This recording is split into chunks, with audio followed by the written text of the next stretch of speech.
का आशियाना बनाएंगे, क्योंकि माफिया से खाली होगी तो गरीब का आशियाना ही उसमें बनना चाहिए।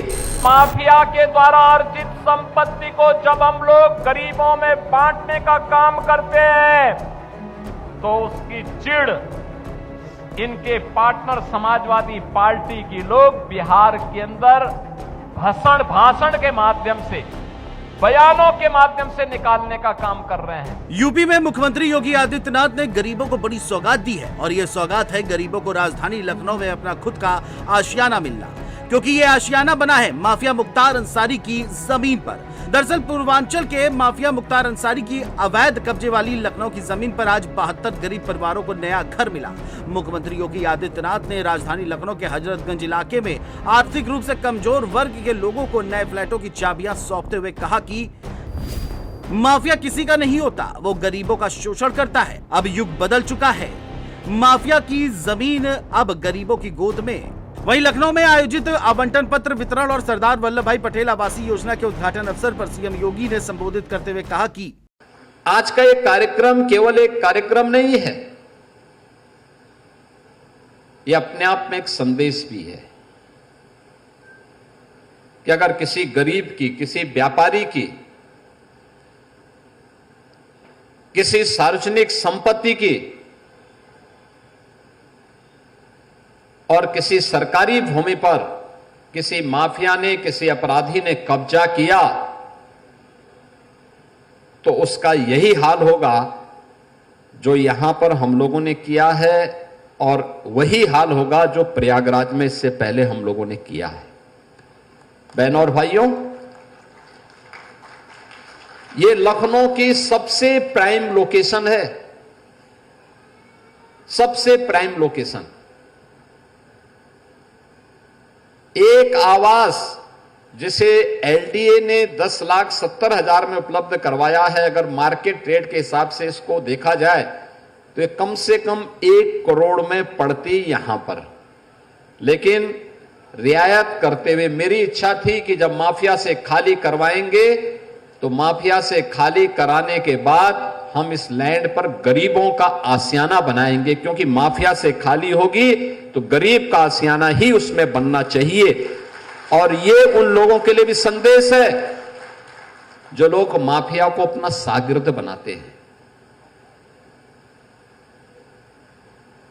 उनके कब्र में जाकर के फतिया पढ़ते हैं,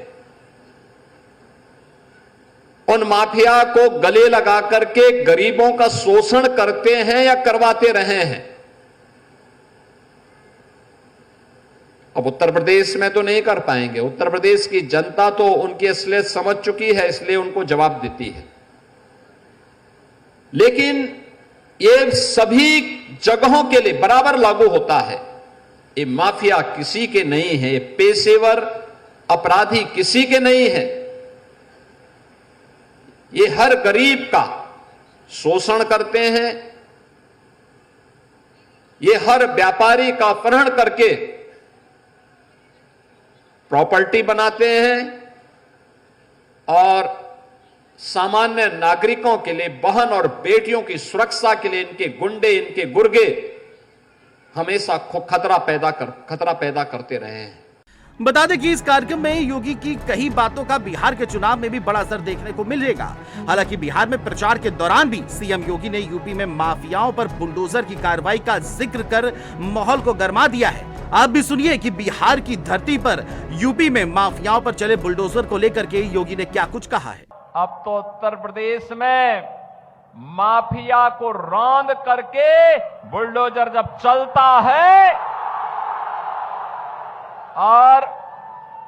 और माफिया के द्वारा अर्जित संपत्ति को जब हम लोग गरीबों में बांटने का काम करते हैं तो उसकी चिढ़ इनके पार्टनर समाजवादी पार्टी की लोग बिहार के अंदर भाषण के माध्यम से, बयानों के माध्यम से निकालने का काम कर रहे हैं। लेकिन उत्तर प्रदेश का बुलडोजर थमने वाला नहीं है, वह डरने वाला भी नहीं है। अब तो बिहार भी माफिया के खिलाफ यही कार्रवाई करेगा। बिहार के चुनावी रण में खुल करके माफियाओं के खिलाफ बुलडोजर एक्शन की बात करना और उसके बाद यूपी में गरीबों को माफियाओं की जमीन पर सपनों का आशियाना देना इस बात पर मुहर लगाता है, जिसको लेकर योगी ने बिहार की धरती पर बारंबार हुंकार भरी थी। इस दौरान सीएम योगी ने इस मौके पर कहा है कि ये केवल एक कार्यक्रम नहीं है बल्कि संदेश है कि जब माफिया से जमीन खाली होगी तो गरीबों का आशियाना बनेगा। ये माफियाओं को अपना शागिर्द बनाने वालों को संदेश है जो माफिया को गले लगाकर गरीबों का शोषण करते और करवाते हैं। यूपी में अब नहीं कर पाएंगे। बहरहाल अब सबसे बड़ी बात यह है कि बिहार में इसका क्या असर देखने को मिलेगा। हालांकि अगर स्ट्राइक रेट की बात की जाए तो दिल्ली से लेकर के महाराष्ट्र और अन्य राज्यों में योगी आदित्यनाथ का स्ट्राइक रेट 100% रहा है। जहां जहां उन्होंने जनसभा की, जहां जहां हुंकार भरी है, वहां से पॉजिटिव रिजल्ट पार्टी के लिए लेकर आए हैं। हालांकि बिहार की धरती में उन्होंने यूपी में माफियाओं के ऊपर हुई एक्शन की बात का सबसे बड़ा हथियार चला है। अब देखना यह होगा कि इसका क्या कुछ असर देखने को मिलता है। Desk report, JMD news.